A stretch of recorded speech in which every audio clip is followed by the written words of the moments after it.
has given us a useful economic guiding star to imagine what the economy would look like by 2025, and that is it's going to be $5 trillion. So whether you believe the 5 trillion economy in 2025 or not, what's important is to visualize what it would look like. And as a part of that, what the government has said is that the micro, small and medium-sized enterprises are going to be about 50% of the size of the economy in 2025.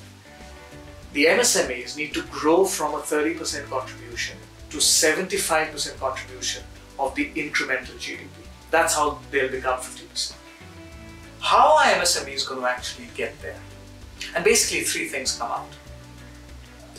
By far the biggest contributor to helping them make that kind of contribution to the Indian economy is going to be access to finance.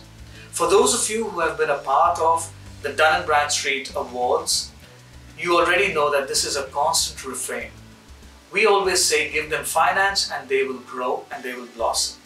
So by far the biggest contributor is going to be making sure that they have access to finance.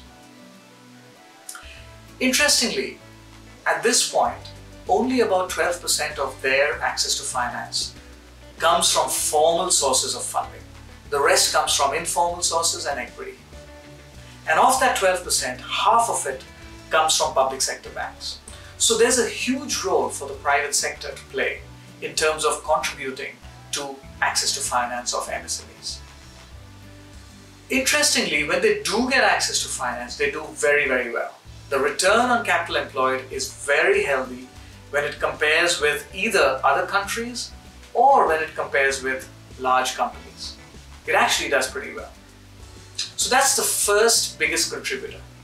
The second thing that's important for their growth is what we call cluster development, which basically means being in an environment where there is a cross-pollination of industries and an ecosystem that supports their growth.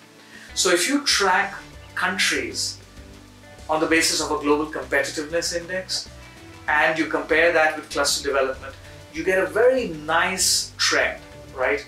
As cluster development improves, competitiveness improves. India is actually towards the top half, so it's not doing too bad in terms of cluster development, but it needs to become a bit higher in terms of global competitiveness index, but in the overall trend, it's somewhere in the middle.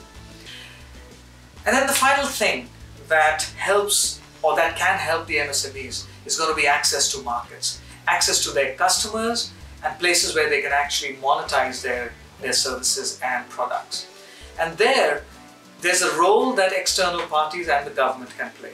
It includes finding business partners, securing export finance, securing online payment mechanisms, all the kinds of things that they can't maybe do by themselves, but people can help them do. As Dun & Bradstreet, we have approximately 200,000 entities that regularly come to us to evaluate requirements of their supply chain. We are working with the government and with MSMEs to see if we can showcase their capabilities to these owners of these supply chains. But the kind of things that really help MSMEs are if they are digitally enabled, right? The growth rate is the best, the extent to which they can export is very, very high. And if they are digitally offline, they tend to be very poor in terms of their prospects for growth. Unfortunately, about 2/3 of all MSMEs are digitally offline.